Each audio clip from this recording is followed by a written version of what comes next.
Students, अपनी पिछली class में हमने द्वादशः पाठः वाग्मन प्राण स्वरूपम अर्थात वाणी, मन और प्राण का स्वरूप, इस पाठ को हमने पढ़ा था। इसमें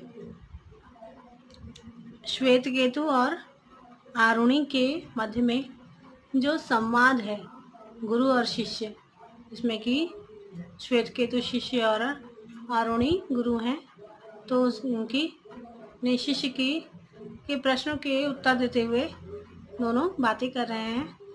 तो चलिए आगे देखते हैं हम कि आरुणि कहते हैं, वत्स अशितस्य तेजसा योनिष्ठ सवाक सौम्य मनः अन्नमयं प्राणः आपोमयः वाक् च तेजोमयी भवति इत्यप्यवधार्यम्। तो आरुणि जो है वो ये कहते हैं कि पुत्र, ग्रहण की जो ऊर्जा का सर्वाधिक लघु भाग है वह वाणी है, और प्रिय मन अन्न से निर्मित है, प्राण जल में परिणत है और वाणी अग्नि का परिणाम भूत होता है। यह भी समझने योग्य है। तो श्वेत केतु कहते भगवान भूय एव मां विज्ञापयतु, कहते हैं कि भगवान मुझे फिर से समझा दीजिए। आरुणि कहते हैं सौम्य सावधानम शृणु मध्य मानस्य दध्नः योनिमा स ऊर्ध्वः समुदीशति तत्सर्पिः भवति। कहते हैं कि प्रिय, ध्यान से सुनो, मथे हुए जो मथा जाता दही, उसका अति सूक्ष्म परिणाम है जो ऊपर उठता है, वह है घी होता है ना। श्वेत केतु भगवान व्याख्यातम भवता घृतोत्पत्ति रहस्यम भूयो अपि श्रोतुमिच्छामि। तो कहता है कि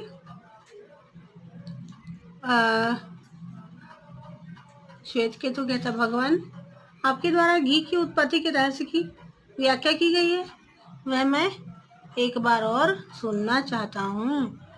आरुणि कहते हैं मेव सौम्य अस्य मानस्य अन्नस्य योनिमा स ऊर्ध्वः समुदीशति तन्मनो भवति अवगतम न वा। तो आरुणि कहते हैं कि इस प्रकार से प्रिय, खाए हुए अन्न का जो अति सूक्ष्म परिणाम है वह ऊपर उठता है, वह मन होता है। समझ गए कि नहीं? तो कहते हैं वे सम्यग अवगतम भगवान, अच्छी तरह से समझ गया हूँ भगवान। आरुणि कहते हैं वत्स पीयमानानाम अपाम योनिमा स ऊर्ध्वः समुदीशति स एव प्राणो भवति। कहते हैं पुत्र, पिए जाते हुए जल का जो अति सूक्ष्म परिणाम है वह ऊपर उठता है, वह ही प्राण होता है। श्वेत केतु भगवान वाचमपि विज्ञापयतु, तो कहता है कि वाणी को भी समझा दीजिए भगवान। आरुणि सौम्य अश्यमानस्य तेजसो योनिमासा ऊर्ध्वः समुदीशति सा खलु वाग् भवति। तो कहते कि प्रिय, ग्रहण की जाते हुए तेज ऊर्जा अग्नि का जो अति सूक्ष्म परिणाम है वह वाणी है, वह ऊपर उठता है, वह निश्चित रूप से वाणी है। उपदेशान्ते भूयो अपि त्वां विज्ञापयितुमिच्छामि यदन्मयं भवति मनः आपोमयो भवति प्राणस्तेजोमयी च भवति वागिति किंच यादृशः मन्नादिकं गृहति मानवस्तादृशमेव तस्य चित्तादिकं भवतीति मधुपदेशसारः वत्स एतत् सर्वं हृदयेन अवधारय।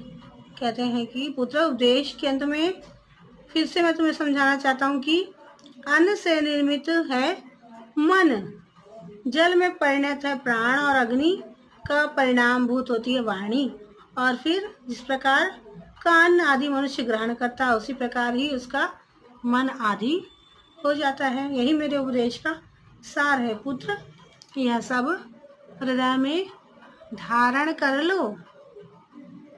श्वेत केतु यदा आज्ञा पयति भगवान एषः प्रणमामि। तो कहता है कि जैसी आप आज्ञा देते भगवान, अब मैं आपको प्रणाम करता हूँ। अरुणी वत्स चिरंजीव तेजस्वी नव अधितम अस्तु। कहते हैं कि पुत्र दीर्घायु हो, हम दोनों के द्वारा पढ़ा हुआ ज्ञान तेजस्विता से युक्त हो, है ना। तो आपने भी जाना कि मन, प्राण और वाक का जो स्वरूप है वह किस तरह का होता है।